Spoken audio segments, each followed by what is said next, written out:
Қазақ пен ұйғыр бірлесіп, күш біріктіріп, Қытайға қарсы тұрайық деген сөзге менің таңырқайтыным бар. Қандай логика? Қазақ ұйғырға қосылмаса, сонда ұйғырдың күші азайып қала ма екен? Қазақ ұйғырға қосылмай бөлек өзі Қытайға қарсы күрессе, сонда екеуі де жеңіліп қала ма екен? Қытайдың ортақ жауы екен рас. Қытай кімнің жауы? Тибеттің жауы, Моңғолдың жауы, Манчжурдың жауы, Хмоңның жауы, Жуаңның жауы, демократ Қытайлардың жауы, 89 жылғы студенттер көтерілісінің шетке қашқындардың ұйымдарының жауы, шетелдегі миллиондаған фалунгуңдердің жауы. Осылардың барлығы Қытайға қарсы. Бірігетіні бірігіп жатыр, бірікпейтіні өз алдына жұмыс істеп жатыр. Бірақ Қытайды дәл осы ұйғыр мен қазақ Қытайды құлата алмайды, Тибетте құлата алмайды. Ұйғыр қазақтың қолында қару жоқ, соғысатын әскери базасы жоқ. Тибеттің Үндістаны бар, Үндістанда үкіметі бар. Сол жерде тіпті олардың әуе армиясына да бар, жаттықтырылған. Соны тіпті сол Тибеттің жаңа Үндістаны бар, басқасы бар, Тибеттің үстінен қаншама рет ұшақпен лақтырды жаңа. Қытайша Кунжаңбин дейді ғой, әуеден лақтыратын. Оның бәрі еш нәтиже шықпады. Қанша рет соғыс тудырып көрді, нәтиже шықпады. 89 жылы шетелге кеткен демократ Қытайлар студенттер, міне 34 жыл болды. Дым істей алған жоқ. Миллион фалунгуң жүр. Бүкіл шетелде. Әр жолғы ереуіліне 100 мыңдаған адам қатысады. Дым істей алған жоқ. Сонда мынау Бессадыра ұйғырға жаңағы бір 2-3 лағманшы қазақ қосылып, содан Қытайды құлатамыз деп жүрма сонда. Адамдар реалист болуды неге үйренбейді? Құдай-ау, адам деген білу керек қой. Қолыңда сойылың жоқ, тасың жоқ, тіпті бір кездігің, қанжарың жоқ. Орманның ішінде аю бар, қасқыр бар, жолбарыс бар, арыстан бар. Соған барып, жаңағы жалаңаш қолыңмен соған барып, орманнан да аман есен шығам деп отырсың ба? Қақаған қыс келе жатыр, ен даладасың, жолаушысың, үстіңде лыпаң жоқ, киімің жоқ, қазған інің үңгірің жоқ, қалай қыстан шығасың, сақтаған азығың жоқ. Адам деген өмір сүру үшін дайындалады. Қыс келе жатқанда азық түлігін сақтайды, жылы киімін дайындайды. Соғысатын кезде ру тайпаның өзі, атам заманның өзінде қару жарақ дайындады. Садақ содан шықты, ағаш дейіп садақ жасады. Одан жебе жасады. Жебенің басына кейін улы өсімдіктердің, жыланның уын жағатын болды. Кейін одан жаңа неше түрлі металл, басында қола, мыс, артынан темір жаңа жебенің ұшына бекітетін болды. Жебенің өзі неше түрлі болды. Қару жарақ, өмір сүру бәрі. Азық түлік, өмір сүру, тактика. Алдыға шабатын кезде шабат, айналып ұратын кезде айналып ұрат. Шегінетін кезде шегінеді, бұғатын кезде бұғады. Соғысып жатып келіссөз жүргізеді. Соғысып жатқан Орыс пен Украин келіссөз жүргізіп, бірінің тұтқынын бірі қайтарады. Алдымен мүгедектерді қайтарады. Жоғары лауазымды әскери мамандар тұтқынға түсіп қалса, оны бірден қайтарады. Бір-бірімен келіседі. Өткенде де қаншама 100 тұтқынды екі жақ шекарада келісті, қайтарысып жатыр. Мұсылманның тарихынан айтайық. Мұсылмандардың өзі Мұхаммед пайғамбарымыз саллаллаху алейхи уассалам Меккеде тұра алмай өз отанынан қашып, жат ел, жат жер Мединаға барады. Мединада дін таратып, ол дін күшейіп, бүкіл Мединаның халқы және айналасы сол дінге енеді, исламға. Ал Меккені мүшриктер ұстап тұрады. Олар қуатты болды, бай болды, халқы көп болды, әскері бар болды. Сонда пайғамбарымыз саллаллаху алейхи уассалам тактика қолданды. Сөйтіп Меккенің мүшриктермен, мүшрик деген кәпір, буддист деген сөз. Меккенің кәпірлеріменен Мұхаммед пайғамбар келісім шартқа отырды. Бұл келісім шартты 10 жылға бекітті. Сөйтіп бейбіт қатар тұратын болды. Ал 10 жылдың ішінде Алланың елшісі айналасына сенушілерді, ерушілерді көбейтті, қаржысын көбейтті, қаруын жасақтады, әскерін жаттықтырды. Бала күнне мысалы 7-8 жасынан жаттыққан бала 17-18 жаста атпал азамат болды. 15 жасында жаттыққан бала 25-те қайраты толған жігіт болды. жігіт ағасы болды. Қаржысы көбейді, ерушісі көбейді. Ең соңында 10 жылдық келісімшарт біткен кезде бүкіл ол миллиондаған адам ол кісінің айналасына топталды. Сөйтіп бүкіл мүмкіндікпен, сайлауыт әскермен, мол қаражатпен, мол қаруменен Меккеге шабуыл жасады. Сонда Мекке соғыспай берілді. Міне, тактика. Ал ана ақымақ Хамас не болды? Қытай бір 5-6 мың зымыран беріпті екен, бірнеше жүз параплан беріпті, теңізден ұшып, жаңа беліне бомба байлап ұшып кеп Израильге ұрды. Өлтірді, 1300 адамды өлтірді. Ал өзінің қаншама адамы өлді. Израильдің өлген адамы 1300, ол рас, олар халықаралық медианың алдында жариялап отырды әр адам. Ал Палестинда ана әрбір 10 қабат, 20 қабат ғимараттар зымырандардың соққысынан Газадағы ғимараттар күл болып айналып кеткенде, ішінде қаншама мың бала, қарт, мүгедек өлді. Қирады ғой, қирандық айналып қалды. Сонда Хамас не тапты? Итекеш итте сүйекті жұтарда бір жеріне қарайды. Хамас не істеп отыр? Кешегі лекциямда айттым. Хамас өз халқының қасіретінен, қайғысынан, өлімінен, ажалынан ақша жасап отыр.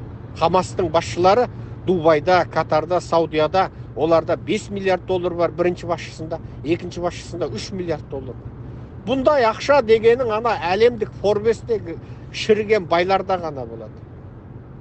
Міне, және ол Хамас Ресейдің иті болып отыр, Қытайдың иті болып отыр, Иранның иті болып отыр. Әскерінің бәрі сол Ресейдің Сириядағы Башар Асад қуыршақ өкіметінің базасында тәрбиеленді, Иранда тәрбиеленді. Олардың ана туннелдерін Қытай қазды, қаруларын Қытай берді. Ал не болды? Сондықтан мынау Шығыс Түркістанның республикасын құрып, бас-басына президент болғандарды айтамын да. Кеше Дина Нұрдыбай қандай керемет айтты. Сендер бас-басыңа республика құрып, президент, орынбасар президент болып, бүкіл халықарада сөйтіп лаңғада жиналыс өткізіп жүргенде ана түрмедегі қыздарыңды, қарындастарыңды Қытай қалай қорлап жатыр дейді. Соны ойладыңдар ма дейді Дина. Ең қарапайым мысал осы ғой. Ең қарапайым мысал. Мысал, сол арабтар орыстың түртпегіне еріп, Египет пенен Иордания 1948 жылы біріккен ұлттар ұйымы шешім шығарып, мынау сенің жерің болсын деп еврейге, мынау сенің жерің болсын деп арабқа, Палестинге жер кесіп берді. Иерусалимді халықаралық қала болсын деді. Үш дін ешқашан бір-біріне ымыраға келмейтінін біліп, болды, үш дінге де ортақ жер болсын деді. Сонда Египеттің арабтары мен Иорданияның арабтары бірігіп, басқа арабтар қолдап, Катары бар, анау-мынау бар, соғысты бастады. 6 рет соғысты. Орыс қару дегенді берді, танкіні үйіп берді. Олар мұнайдан түскен ақшаны орысқа тықты, орысқа ақша керек. Ал соны орыстың айтақтауымен барып соғысып, 6 рет соғысып, 6 рет қан жоса болды. Үздік создық, 6 рет болды. Мынау осы жолғысы 7-шісі. Не болды? Осы жолда орыстың айтақтауымен, Қытайдың айтақтауымен болды. Не болды сонда? Сондықтан мынау жерде ойлану керекпіз. Ойлану керекпіз. Жұмыртқаны тасқа ұруға келмейді. Тасты шағу үшін сенде сенімді, оны шағатындай қару болу керек, мүмкіндік болу керек. Қарапайым халықты отқа итеріп алу ол патриоттық емес. Анығында біз қазақтар Атажұрт ұйымы әрбір туысы концлагерде қамалған қазақтың дәлелін мен Бәленбай Түгенұлы, Қытай азаматымын, не Қазақстан азаматымын, менің пәлен туысым Бәленбай Түген, бәлен жерде, бәлен уақытта, бәлендей жаламен мынандай қамалған. Міне дәлелмен, суретімен көтеріп алып шықтық. Қытай енді осы дәлел фактілердің көптігінен халықарада, медиаларда күнде дерлік, мына қазақтың мына туысы жоғалды, ана қазақтың ана туысы жоғалды, мына қырғыздың мына туысы жоғалды деп біз ақпаратты бүкіл халықараға қарша боратып жібергенде Қытай шарасыздан ол қазақты босатуға мәжбүр болды. Неге? Қазақстанда әйел аңырап жылап отыр. Мысалы, Қытайда күйеуі келе алмай тұр. Халқар айтады, неге дейді, неге ерлі-зайыптыны айырып отырсың дейді. Қазақстанда балалар аңырап отыр, әкесін, шешесін айтып. Халықтар айтады, ана баланыға әке шешесін неге жібермейсің дейді. Қытай бұл жерде сөзден ұсталып отыр, дәлелден ұсталып отыр. Оған көрсететін сылтауы жоқ. Содан амалсыздан жіберіп жатыр. Ал біз адамдық құқықты көтеріп, халықарада біз жеңіске жеттік. Біз құтқарып жатырмыз. Міне бірнеше айдың алдында ғана 7 жастағы сәби қызды құтқардық. Дәлел емес па осының бәрі? Ал ана президенттерден сұраңдаршы, ана орынбасар президенттерден сұраңдаршы, баспасына республика құрып алған. Солар бір адамды құтқарып па? Және солардың жиналысына барып, Лондонға барып, Токиоға барып, Германияға барып, Вашингтонға барып, президент болып, солардың лағманын жеп, тәрелкесін жалап жүрген анау қазақтан шыққан сартқұлдар, Қыдырәлі Ораз, Ербол Дәулетбек, Қайрат Байтолла, Сайрагүл Сауытбай, солар бір қазақты құтқарып па, дәлелдеп па, жылаған, еңіреген ерлі-зайыптыны қосып па, күйеуін әкелдіре алмай жылап отырған қазақтың қызына Қытайда қамалған күйеуін әкеп қосып па, рахметін батасын алып па, әке шешесі Қазақстанда, баласы Қытайда қалғанды қосып, әкемен ата-анасымен баласын қауыштырып батасын алып па, рахметін алып па? Сұраңдаршы. Дым жоқ қой, лаңғада даңғаза көбік атақ сабынның көбігіндей. Бүгін бар, ертең жоқ. Неменеге керек? Ал ол Қытайға сылтау.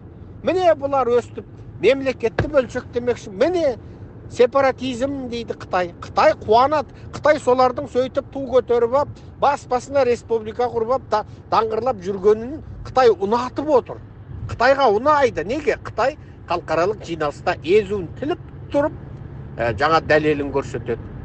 Канадаға айтады, сен Кубекке тәуелсіздік бер онда дейді. Ана Кубек өлкеңді кесіп, француз тілді ғой, сендер Канада ағылшын тілдісің. Кубектер қанша жыл болып тәуелсіздік алам деді. Неге бөлмейсіңдер дегенде Канаданың аузы жабылады. Міне, Испанияға айтады, сендер ана каталандардың тілін неге мемлекеттік тіл жасамайсыңдар? Барселона бөлінем дегел қай заман, бөлмейсіңдер ма дейді.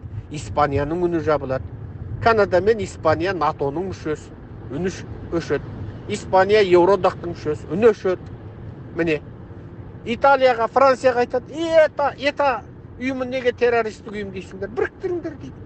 Еуропаның жаңағы атаманы болған Англияға айтады, неге сен солтүстік Ирландияны басып алып отырсың дейді. Ана тәуелсіз Ирландия мемлекетіне қос, екі Ирландия бірігіп, бір Ирландия болсын дейді. Англияның үні өшеді. Англияның толық аты қалай? Ұлыбритания. Ұлыбритания деген неден тұрады? Үшеуден тұрады. Англия, солтүстік Ирландия және Шотландия біріккен патшалығы. Үш халықтан құралып отыр Ұлыбритания. Біз Англия деп айта салатынбыз, соның ішіндегі жаңа қалған екеуін жаулап алған ел. Міне, соның ішінде солтүстік Ирландия, анау Ирландтарға қосыламыз деп әлек салып жатқан қаншама мақұл. Соны Қытай алып бетіне басады. Сен өз территорияңды бермеймін деп, өз территорияң болғанда жаулап алған территорияңды бермеймін деп отырсың, мен де бермеймін дейді. Міне, әңгіме қайда жатыр, қазақтар? Сондықтан бізге халқымыздың, қазағымыздың амандығы керек. Амандығы керек. Ал оларды құтқарудың жалғыз жолы бір республика құрып ап, ту көтеріп ап, бір ту жасап ап, айғайлау. Соның жолы ма? Жол емес. Біз айттық, әр қазақтың адамдық құқын қорға. Ол сенің Қытайдың азаматы ма? Онда сенің конституцияда, Қытайдың заңында көрсеткен соның адамдық құқына құрмет қыл. Конституцияда оның шетелге шығуға, отбасымен бірге өмір сүруге, мал мүлік құқына, меншік құқына, жүріп тұруына, сөйлеуіне құқық берілді ма? Берілді. Онда сен соның адамдық құқына құрмет қыл дедік. Міне біздің сөзіміз ақты. Қытай дәлелден қысылды, жөннен қысылды. Бүкіл халықара сұрақ қойды. Мұншама жылаған бала шаға әйел, неге сен оны отбасынан айырып тұрсың деді. Қытай жеңілді. Қытай жеңілді. Содан оның бәрін жіберуге мәжбүр болды. Біздің тактикамыз нәтиже берді. 2017-2018 әрбір конференцияда менің айғайлап тұрып айтқан сөзім бар. Қытай бүгін қазақты нақақ қамауын тоқтатса, нақақ қамалған қазақтарды бүгін жіберсе, ертең біз тауға шығып қой бағып кетуге дайынбыз дедік. Міне, осы сөзімізді Американың медиасында айттық. Voice of America'да айттық. Radio Free Asia'da айттық. Тайванның Хонконг медиаларында айттық. Міне сол ұстанымымыз. Сөйтіп қазақтар бас қосып, туыс туғандар бірімен бірі кезігіп отыр. Басым бөлігі. Ол деген сөз не? Тактика. Неге? Біз Қытайға шамамыз жетпейтінін білдік. Шамамыз жетпейді екен деп, анау Қытайшыл Омарәлі, Дүкен құсап, Мұқамамытқан құсап, ойбай деп жаңағы нағашысына жаңағы көргенде қуанған жиені құсап, қашау болып Пекинге шауып бармаймыз. Елшіліктің жаңағы жұғынтысын жалап, елшілікті қорғайтын авангард ұйымы болып, Қытайға жаңағы маймөңкелек жампоздап жүріп, құтқарамыз деп ойламаймыз. Біз Қытайға сен қазаққа тисең езуіңді тіліп, халықараға қылмысыңды ашамын. Ал қазаққа тимесең, бадыраңкөз сен тегмесең мен тегмеймін деп тыныш отырамыз дедік. Біздің ұстанымыз. Неге? Біз шамамызды біліп отырмыз. Және Қытаймен күресу үшін батыстан пайдалану керек. Және ол батыстан пайдаланғанда да батыстың да шамасын біліп отырмыз ғой. Оны білу үшін ақыл керек, парасат керек. Кеше мысал келтірдім. Батыс қолдайды. Қандай қолдайды? Ол тиісті жаңа санкциясын салады, анау мынау жазғырады. Сен үйім құрасың ба, 100 республика құрасың ба, құрғызтып қояды. Жылайсың ба, еңірейсің ба, 10 мыңда береуіл өткізесің ба, өткізіп қояды. Ол Қазақстан емес, жаңа 5 қазақ жиналып береуіл өткізем десе шошып кететін. 10 қазақ жиналып бір жиын залының өзінде жиын өткізіп жатса заңсыз жиналыс деп шошитын батыс жоқ. Батыс рұқсат береді. Не істесең рұқсат береді батыс. Бірақ сен үшін миллион әскерін беріп, сен үшін Қытайды жаулап алып, Қытайды құлатпайды. Батыс сол. Және батыстың өз мемлекеттік мүддесі болады. Кеше мысал келтірдім. Еуропа мен Америка күрдтерді қолдап отыр. Түрікпен ұстаса, түрікпен одақ болады. Түрікті бір нәрсеге көндіру үшін күрдті көтеріп қояды. Ал кез келген уақытта күрдті түрікпен одақтасу үшін сата салады. Осы жол НАТОға Швеция мен Норвегия кірем деді. Олар күрдті қолдаушылар болатын. Петқолланы қолдаушылар болатын. Ердоған кеңірдіктен бірақ қысты. НАТОға кірем десең, НАТОдағы бүкіл елдің разылығы керек. НАТОның құрамында Ердоған бар, Түркия бар. Сен егер петқоллашы түріктерді және күрдті қолдасаң кіргізбеймін деді. Шарасыздан Норвегия мен Швеция петқоллашылар да сатты, күрдті де сата салды. Міне мемлекеттік мүдде тура келгенде жаңа қолдап келе жатқан, 100 жыл бойы қолдап келе жатқандарын сата салды. Оларға Түркия керек болды. Күрд керек емес, петқолла керек емес болды. Тура осындай. Тибетте сондай. Менің Далай Лама, Сайрагүл Сауытбай, Серікжан Біләш деген лекциям 2 жыл бұрын söyленді. Соны тыңдасаңыздар білесіздер. Мен айттым, Далай Лама шетелге шықты, ең жоғарғы беделге ие болды, Нобель бейбітшілік сыйлығын алды.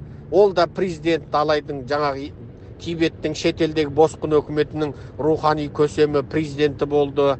Ол Еуропаға, Америка, Азияға барса бүкіл президенттер қызыл кілем жайып тұрып қарсы алып алды. Бірақ соншама бет-беделден оның қалқына түк пайда тиген жоқ. Далай Лама 70 жыл Еуропа, Америкада ең керемет беделге ие болғанымен, ол 70 Тибеттің құтқара алған жоқ. Еуропа, Америка оны сыйлайды. Келсе шайын тамағын береді, қызыл кілем күтіп алады, арнай ұшақ жіберіп алдырады бір елден бір елге. Президенттің ұшағымен алдырады әуелі. Бірақ сол Далай Ламаға бір әскерін беріп, барып Қытаймен соғысып Тибетіңді азат қыл демейді. Неге? Себебі оның әскер, оның халқының баласы. Неге ол айдаладағы атасы басқа, иті қарағасқа Тибет үшін көзі көк, мұрны көкшірейген өзінің баласын жіберіп, оны қан жоса ажалға итереді? Мүдде, мемлекеттік мүдде. Сен де біреуді құтқару үшін балаңды өлімге тығасың ба? Өлетін болса, қан жоса болатын болса, жібересің ба? Жібермейсің. Сол сияқты. Сондықтан мынау баспасына республика құрып алғандардың және сол қолынан ештеңе келмей тек лаңғада жиналыстардан басқа бір-бірін президент, премьер-министр, орынбасар президент, ана министр, мына министр сайлап алғандардың қолынан боқ келмегендігін, халқын құтқара алмағандығын кеше қалай дәлелмен айтты Динан Нұрдыбай. Тура біз де соны айтамыз. Біздің Қытаймен соғысатын, алысатын шамамыз жоқ. Қытай қазақты жіберсе, болды, қой бағып жүре береміз. Ал Қытай қайтадан қазақты ұстаса, қамаса, атаңа нәлет, ата жау Қытай деп қайтадан атқа мініп кеңірдегінен аламыз. Себебі не? Намыс, ұлттық намыс. Қытай мына қазақтың жоқшысы жоқ екен, сұраушысы жоқ екен. Назарбаевты сатып алдық, Тоқаевты сатып алдық. Енді қалған қазақты қойша көгендеп түрмеге тығамын дегенде қайттық қазақтар. Қазақстанда қазақтар өре түрегелдік. Қытайдан келген қазақ, жергілікті қазақ болып өре түрегеліп, бүкіл жаңағы 10 мың қазақ, 10 мың туысын, мүмкін 30 мың туысын, жаңа суретін көтеріп шығып, менің туысым қайда? Неге менімен хабарласпайды? Неге сен оны қамадың дегенде, Қытай жалтарып, ойбай, оған білім беріп жатырмыз, тәрбиелеп жатырмыз деп. Атаң бас тәрбиелесең неге қол аяғын кісен дейсің дегенде, жаппай қазақтарды түрмеден шығарып, босатып, ең соңында Қазақстанға жіберді. Міне күрестің тактикасы. Күрестің тактикасы осы. Мынау еврейлер өздерінің жаңа құтқарушысы деп білетін Мұса пайғамбар. Мұсылмандар да жаңағы Алланың жіберген пайғамбар деп білетін Мұса пайғамбар. Перғауынмен бетпе-бет кеп соғысты ма? Айтыңдаршы. Ол өзінің еврейлерін, яғни Исраил ұрпақтарын, Құран тілімен айтқанда, алып Египеттен шықты. Қызыл теңізді жарып отырып, өздерінің Тауратта уәде етілген жерінен сүтпен бал ағып тұрған қазіргі Израильға алып келді. Сонда бетпе-бет жаңағы Египеттің перғауыныменен мұздай қаруланған дүние жүзіндегі ең үлкен империя болған перғауынмен бетпе-бет соғысып, қырылысып, сенің империяңды құлатпай тынбаймын деді ма? Жоқ, кетем деді. Кетті. Перғауынмен соғысты алысты, ең соңында кетті. Ана перғауынның мемлекеті тұрды, оны құлата алған жоқ, құлата алмайтын еді. Шыншыл болды, реалист болды, қиялға ертегіге нанған жоқ. Мен анау перғауын Аппасия болды дейтінім содан, әлемдегі ең үлкен империя қарсы тұрды. Бірақ халқын, аз халқын ана күшті империядан аман есен алып шықты, қашып шықты. Міне, қараңдар. Иса пайғамбар Рим империясымен соғысты ма? Әскер жасақтады ма? Соғыс алған жоқ. Бірақ Мұхаммед пайғамбар саллаллаху алейхи уассалам 10 жыл бейбіт келісімге отырып қойып, әскерін көбейтіп, халқын тәрбиелеп, үгіт насихатын күшейтіп, өзіне сенімді болғанда 10 жыл әбден сол жаңағы күшейіп алғанда барып алды. Тактика ма? Тактика. Сондықтан мынау шамаңа қарамай жаумен алысу дегеннің арты қырғын соғыс болады. Қамас көз алдымызда анық тұр. Көз алдымызда анық тұр. Енді мәлім бір тұрғыдан алғанда бәрі демеймін. Сол жаңағы лаңғадашылар сол халқының қасіретінен ақша жасап жүр. Және соны бизнеске айналдырып алды. Оны ұмытпаңдар. Ұмытпаңдар. Қыдырәлі Ораз халықшыл ма? Халықшыл емес. Лағманшы. Ербол Дәулетбек ол да лағманшы. Ұйғырлар лағман берем десе, барып сатылды. Қайрат Байтолла да сол, Сайрагүл Сауытбай да сол. Міне, Сайрагүл Сауытбай міне сенімді ақпарат келіп отыр. Гүлзира Әуелханқызы анық айтып отыр. Сол Ербол Дәулетбекпен жаңағылармен ең жақын дос қарым-қатынасты екен. Ал Ербол Дәулетбекпен Қыдырәлі Ораз Қазақстан ұлттық қауіпсіздік комитетінің маймылдар. Себебі ағылшын тілінде жазылды. Radio Free Европаның сайтынан қараңдар. Ағылшын тілінде де былай жазды. Pro-governmental Атажұрт get registered in Kazakhstan деген мақала шықты. Pro-governmental Атажұрт деген не? Билікшіл Атажұрт Қазақстанда тіркеуден өтті деді.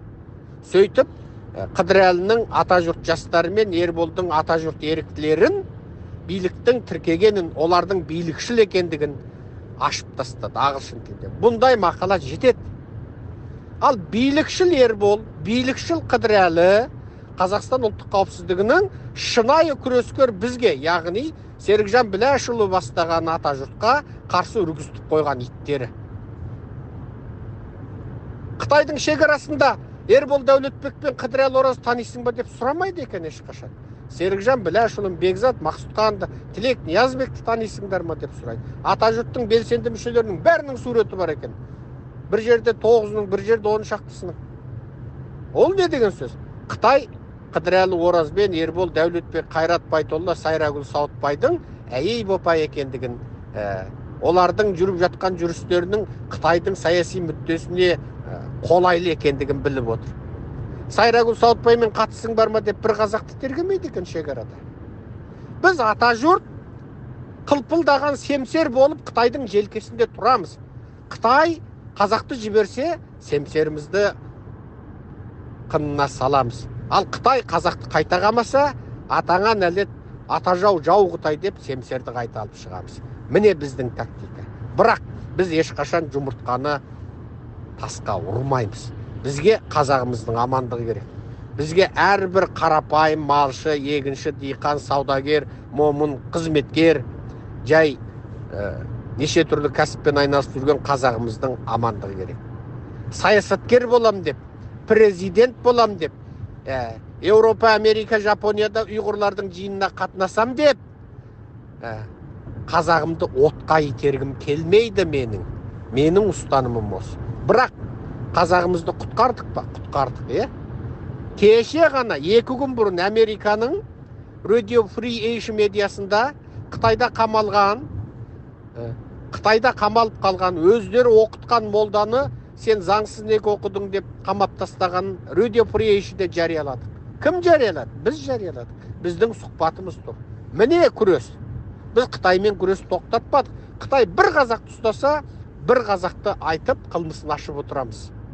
Ал сол қазақты жіберсе, болды дейміз. Күрестің тактикасы осы. Жұрт айтады, сен Іле Алтай, Тарбағатай, Буратал, Сайрам, Тақия, Жыңғылды, Баркөл, Мори, Чонжо, Ақсай, қазақтың жері деп айта бересің дейді. Тарихты айтуға болады. Мексиканың тарихында жазулы тұр. Тексас Мексиканың жері дейді. Американың тарихында да жазулы тұр. Тексас Мексиканың жері. Содан Америкаға қосылды, Мексикамен соғыс болды. Содан Тексас Америка қосылғанда кез келген уақытта тәуелсіздік алуына құқы бар деп қосылды деп жазулы тұр. Тарих. Англияның тарихында тұр. Солтүстік Ирландияны біз басып алғанбыз, сөйтіп біріккен Англия, біріккен жаңағы Британия патшалығын құрдық деп отыр. Шотландияны басып алған жазып отыр. Ол Қытай өтірік тарихты айтады, анау атам заманнан аспан алақандай жер тебінгідей кезде анау өле біздің жер еді деп Қытай оттай береді. Ал шетелде, Еуропада бәр тарих жазылады. Германияның тарихында тұр. Қашан жаңағы Пруссияның қай өлкесін француз басып алғаны. Францияның тарихында тұр. Қашан жаңағы германдармен соғысып қай жерді басып алғаны. Бәрі тұр. Міне әңгіме қайда жатыр. Тарихтан бері осылай. Сондықтан біздің ол нәрсені айтқанымыз тарих. Шындықты айтып отырмыз. Ол ғылым. Болған нәрсені теріс демейміз. Бірақ біз әлімізге, шамамызға қарамай халқымызды қырғынға, соғысқа, геноцидке ұшыратып алғанды қаламаймыз. Біздің саяси ұстаным осы. Дина, өте керемет айттың. Бұл шындық ашты болады да, және шындық біреу ғана болады. Сен тура дәл түйінінен ұстап тұрып айттың да. Сол баспасына құрып алған республикалар бір қарындасын, бір қандасын құтқара алған жоқ. Өздерін құтқара алмай жатып, қазақты қайтып жарылқамақ. Ұйғырлармен қосылып, бірігіп күресейік дейтіндерге мен таңырқаймын. Біз сонда күреспей жатырмыз ба? Біз бірікпей тұрып күрескенде біздің нәтижеміз бүкіл дүние жүзі мойындаған үлкен нәтиже, ұлы нәтиже. 100 мыңдаған адамдар түрмеден шықты, 100 мыңдаған адамдар бірімен, туыстарымен, отбасымен қауышты. Бірақ ұйғырлардан нәтиже бар ма? Жоқ. Міне әңгіме қайда жатыр. Ұйғырлар біз құсап адамын құтқара алды ма? Жоқ. Міне әңгіме қайда жатыр. Серікжан Америкада жүргелі 3 жыл болды. 3 жылда сол бір Шығыс Түркістан Қазақ Республикасы дегенді құрса, Серікжанның білімі жетпей тұрма, ақылы жетпей тұрма, құрып алмайын ба? Өзімді президент қып, Бекзатты орынбасар қып, Гүлжанды әйелдер ісіне, балалар ісіне жауапты министрі қылып, Тілекті қорғаныс министрі қылып, Ермекті жаңағы оқу ағарту ғылым білім министрі қылып отырғызып қойсам, 10 квадрат метр офистен біреуді алып, анда-санда жылына $2000 бір қонақ үйдің конференция залын жалдап ап, содан лаңғада 3 күн республиканың жиналысын өткізіп отырсам, маған кім ғой дейді? Рұқсат Америка. Америкада ерінбесең күніне бір республика құрып алып жариялап отыр. Босқындағы ондай республика. Мәселе содан не пайда? Не пайда? Біз нақтылы істеп жатырмыз. Біз адам құтқарумен айналысып жатырмыз. Қолында көсеуі жоқ президенттерден халқына апат келмесе жақсылық келмейді. Екіншісі, ойбай сен ұйғырмен бірікпесең күрескен болмайсың дейді де. Сен сол Қытайдың езуін кім тартқызып жатыр? Қытайдың езуін кім тіліп жатыр? Біз ғой. Біз тіліп жатырмыз. Әңгіме қайда жатыр? Сондықтан мынау адамдардың реалист болғаны керек те. Сосын қазақ пен ұйғыр біріксе Қытай қорқады дейді. Қытайың қазағың қанша, ұйғырың қанша? Ал Қытайың анау шетелде міне 23 жылдан бері миллиондап шетелге қашқан және Қытайдың адам ағзасы саудасын мынау бүкіл түрмедегі сұмдық тірліктерді дәлелімен, видеосымен жылап еңіреп отырған куәгерліктермен, фильмдермен дәлелдеген Фалун Гongнен қорқып тұр ма? Жоқ. 89 жылғы мына 34 жылдан бері шетелде Қытаймен күресіп жатқан демократ Қытайлардан қорқып жатыр ма? Жоқ. Ол Қытай сәбет құсап, ішін құрт жеген ағаш құсап құламайынша сырттан ешкім ештеңе істей алмайды. Міне, 89 жылы Пекинде бір түнде 10.000 студентті қырып тастаған Дэн Сяопин сол күннен бастап ұйқысы қашып, ұйықтай алмай мазасы кеткен. Неге? Америкадан, Еуропадан бір бәле бола ма деп. Шошыған. Одан сәл бұрын ғана Америкамен одақтасып, Жапонмен одақтасып, Еуропамен одақтасып, жеңіл-желпі цехтарды Қытайға кеп, Қытайда енді өндіріс басталған кез. Енді өндіріс басталып жатқан кез. Анау ең алғашқы жабайы тауар өндіретіннен қазіргі механикаласқан, техникаласқан өндірістерді сол Дэн Сяопин алып келді. Бірақ студенттер тіке демократиялық жүйеге ауысамыз деп ереуілге шықты. Ал Дэн Сяопин 1000 жерінен прогрессивті Қытай болғанмен, ол коммунистік жүйеден айырылса өздерінің құритынын білді. Ол құрығанда халқы құрмайды. Коммунистер биліктен кетсе, өздері қайтадан түрмеге отырады. Сондықтан ол компартияны сақтап қалғысы келді. Жеке мүддесі үшін, ұлтының мүддесі үшін емес. Егер ол ұлтының мүддесін ойласа, сол кезде Қытайды демократиялық жүйеге ауыстыратын еді. Тікелей немесе біртіндеп. Осы кезде Қытай демократиялы ел болса, Еуропа, Америка сияқты ел болар еді.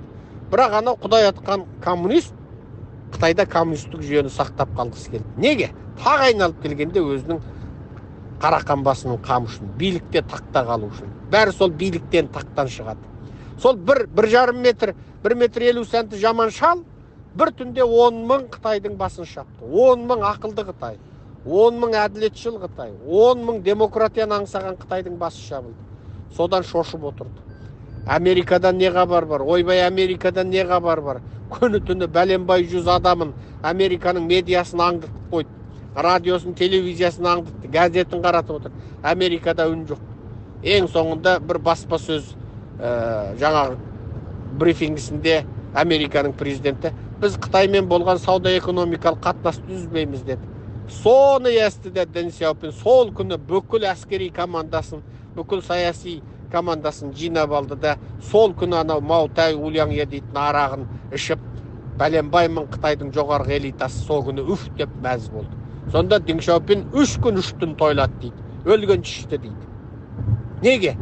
Егер Америка Қытайға сен ең ақылды Қытайларды неге қырдың деп санкция салып, қысып, немесе Қытайға қандай да бір әскери бірдеңе жасайма деп шошыды. Бірақ Америка жасаған жоқ. Америкаға не керек?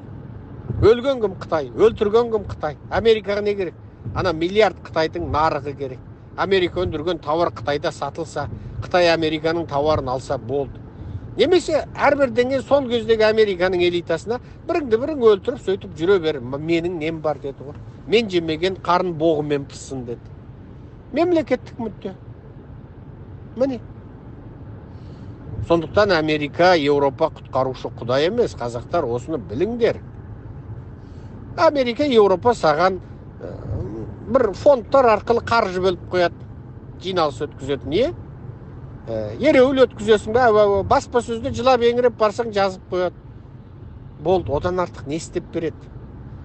Бір ғасырдың ішінде күртті 100 рет сатты. Бір ғасырдың ішінде өздері қолдап отырған күртті 100 рет сатты. Міне. Сондықтан мына жерде құтқарушы құдай жоқ. Қазақтар, көздеріңді ашыңдар, саяси сауатты болыңдар.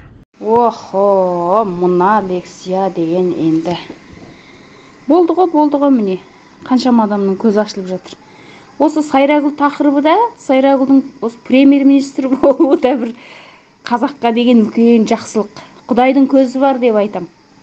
Әнеугүн әлгі қалың ненің жаңағы сөз еркіндігін шектейтін біздің заңға сәйкес біздің полицейлер ата жұрттағы ең керемет шешен, ең заңды жақсы білетін, ең қорықпайтын, ең батыл адамның алдына барып штраф қойды ғой. Тақ сол жерде жаңағы шын мәніндегі заңсыздықтың, шын мәніндегі қазіргі жағдайымыздың мынау қандай күлкілі масқаралықты, қандай керемет әшкерлеп берді қапараға. Ал енді қазір қарап отырсақ, Құдайдың көзі бар міне. Қаншама қазақ дүдәмал көңілінде не жүр? Мысалы, ұйғырмен біріксе не болады? Шығыс Түркістан десе не бопты? Әйтеу Қытайды жеңсек болды ғой. Араздаспау керек, өз ішімізден жауыз демеу керек, Түркодағы бәлен піштан деген әңгімелер емні.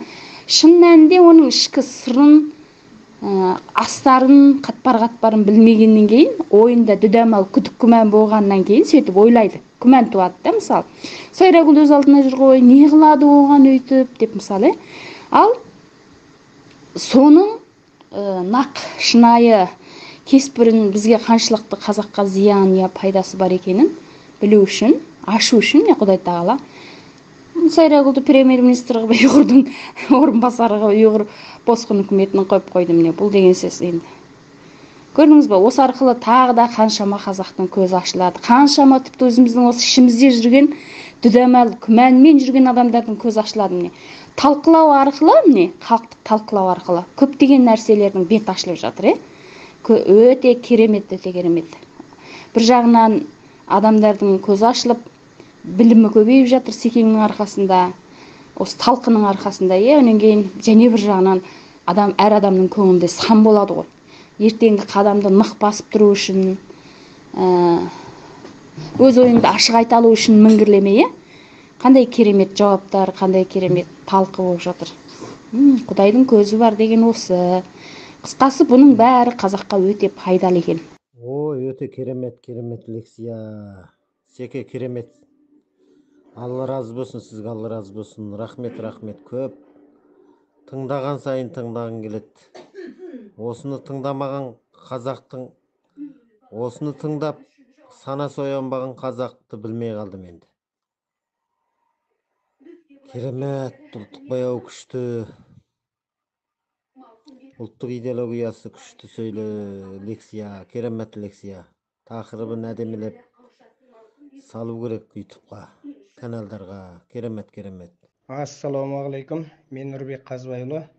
Сайрагүл Сауытбайқызы ұйғыр босқын үкіметінің орынбасар президентіне тағайындалуы туралы өз пікірімді білдіре кетпекшімін. Тибеттің 1950 жылдары сайланған президенті Далай-лама қазірде тірі. Далай-ламаның лекциясын тыңдау үшін әр елдің түкпір-түкпірінен кісілер ағылады екен. Сондай халықараға танымал Далай-ламада босқын үкімет құрғалы 70 жыл болды. Тибет халқын Қытайдың зұлымдығынан құтқарылған жоқ. Күндердің күнде Қытай үкіметі құлап жатса, Тибетте, ұйғырда, қазақтарда, тағы басқаларда дербестік алар. Бірақ олардың алған дербестігі олардың шетелде құрған босқын үкіметі болғандығынан емес. Сайрагүлдің ұйғырлар құрған босқын үкіметтің орынбасар президенті болуы кәдімгідей қазақ ұйғыр бірлесіп бір мемлекет құрады деген түсінік қалыптастырады. Бұлар Сайрагүлдің қалқарадағы беделінен пайдаланып қалқараны алдап, міне қазақ халқы бізбен бірге демекші ғой. Иә, оған Қытайдағы қазақ Сайрагүлді тани ма, жоқ әлде Сержан Біләшті Атажұртты тани ма? Бүкіл Шыңжаңдағы сақшылар және лагердегілері Сержан Біләшті Атажұртты таниды. Атажұрттың Қытайда қара үйім деген атымен танымал. Сонда Қытайдағы қазақ халқы Сайрагүлдің артынан еріп, ұйғырлармен бірге бір мемлекет құрамы, әлде Сержанға ілесіп дербес қазақ мемлекетін құрамы? Ал енді Қытайға санкция салуға қазақтардан басқа ешкім куәлік берген жоқ. Егер Қытай құласа, онда құлауына тікелей себепкер болған қазақтарға рахмет айтуы былай тұрсын, мына шетелдегі ұйғыр ұйымдары қазаққа басшы болғысы келеді, қазақтың желкесіне мінгісі келеді өзі. Біз Қытайға санкция салдырта алады екенбіз. Қытайдағы қазағымызды Қытайдың қолынан жұлып ала алады екенбіз да. Бірақ ұйғырға келген кезде біз дербестігімізді сол ұйғырларға ұсынып бере салады екенбіз. Иә, Қытайдағы қазақ халқы ұйғырмен бірлесуге көнбейді. Сонымен Сайрагүлдің орынбасар президент болуы мыңдаған қазақ пен ұйғырдың қан төгесіне әкелуі де мүмкін. Сондықтан менің айтарым, ұйғыр мен қазақ халқының бір-бірімен қырқысып қан төгуін қаламаймыз. Ал Сайрагүл ол да қаламаса, онда ұйғырлардың босқын үкіметінің орынбасар президенттігінен бас тартсын. Қазақта бір сөз бар ғой, адасқанның айыбы жоқ, қайтып үйірін тапқан соң деп. Қайырлы кеш, мен Мұхаммед Солтанұлы. Нұрбек бауырымның мына сөзін қолдап қуаттаймын. Сайрагүл ешқандай да қазір енді қазаққа уәкілдік ете алмайды. Бірақ енді ұйғырдар қанша өкімет ұйым құрса да, ол Қытайға қарсы келе алмайды, Қытайды құлата алмайды. Қытай құлаған күні ол біздің еңбек қазаққа тән. Өйткені Атажұрт ұйымы бұрыннан өзінің дәлел іспатын көрсету арқылы Қытайдағы қаншама Қытай лагеріндегі қазақтарды құтқарды. Оның ішінде ұйғырлар да бар, өзбектер де бар, қырғыздар да бар. Міне оның таза куәгері. Сол үшін егер ақылды білсе, Сайрагүл қайта орнына кеп өзін қазақтан кешірім сұрап, қайтадан өзінің орнына келсе, адасқанның айыбы жоқ дейді, орнын қайта тауса дейді. Сол үшін енді ол Сайрагүлді ақшаға бопсаланған шығар, ұйғырлардың сөзін еріп кеткен болу керек. Сонда да ол өзінің қазақ ұлтын сатпау керек еді. Сол үшін қайтадан қалпына келу керек, орнына қайта келу керек. Қазақтан, бүкіл қазақтан, қазақ баласынан, қазақ даласынан кешірім сұрау керек Сайрагүл. Бәріміздің осы отырғанымыз ұлт үшін, қазақ үшін болып отырған нәрсе. Ол кеше қазақ өзін қандай бір қиыншылықтарға тап болған кезде Сайрагүлді осы біздің Атажұрт құтқарған. Енді бүгін Атажұртты, қазақты жерген шаншып, өзі сол ұйғыр ұйымдарының президенті болып отыр. Бірақ бұл уақыттық нәрсе. Күннің көзін бұлт та баса алмайды, ертең күн шығады. Сол үшін Сайрагүл қазақ ұлтынан кешірім сұрау керек, қайта қалпына келу керек деп ойлаймын. Нұрбек бауырымның сөзіне қосыламын. Айтқаныңыз өте дұрыс.